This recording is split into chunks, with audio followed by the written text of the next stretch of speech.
મિત્રો ડીસા નગરપાલિકા અને આર મંદિર મલ્ટીપ્લેક્સના સહયોગથી આપણે એક સુંદર મજાનું કામ કરી રહ્યા છીએ.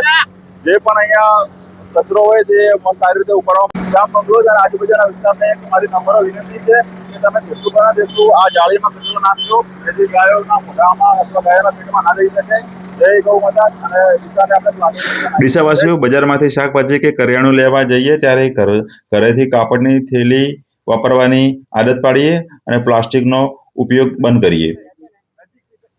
આવતી હોય તમે એમાં કચરો નાખવાનો આગ્રહ રાખો, અને જો તમારે કચરો નાખવાનું રહી જતું હોય તો પછી તમે અહીંયા લોખંડની જાળી બનાવેલી છે તો એમાં જ તમે કચરો નાખવાનો આગ્રહ રાખશો.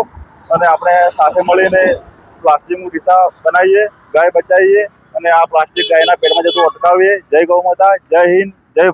તો કોલેજ રોડ અને આજુબાજુના વિસ્તારને મારી નમ્ર વિનંતી છે કે તમે જે પણ કચરો હોય એ સવારે જે ડીસા નગરપાલિકાની ગાડી આવતી તેમાં નાખો, અને તેમાં રહી જતું હોય તો પછી આ જાળીમાં નાખો. તો શું ગાયોના પેટમાં જતું અટકશે. અને અત્યારે પણ તમે જોઈ શકો છો કે હજુ પણ લોકોમાં જાગૃતિ આવી નથી, હજુ પણ કચરો બહારનો બહાર જ પડેલો છે. તો ડીસાના લોકોને એક નમ્ર વિનંતી છે કે જે પણ કચરો હોય તે તમે આ જાળીમાં જ નાખવા મારી નમ્ર વિનંતી છે. જય ગૌ માતા. પ્લાસ્ટિકનું ડીસા બનાવીએ આપણે ગાયોને.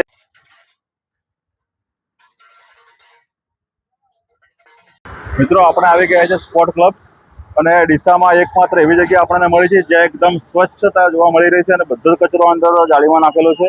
અને સ્પોર્ટ ક્લબ અને આજુબાજુના વિસ્તારોને ખૂબ ખૂબ અભિનંદન, અને આવો જ સાથ સહકાર આપતા રહેજો.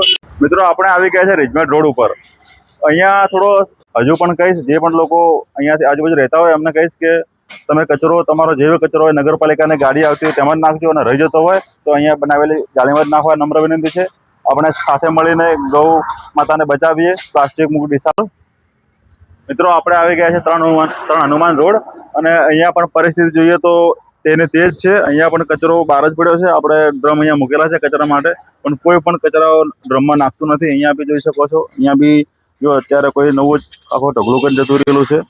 તો ત્રણ હનુમાન અને આજુબાજુના વેપારીઓ અને દુકાનદારોને મારું કહેવાનું એટલું થાય છે કે તમે કચરો ડસ્ટબિનમાં જ નાખો. અને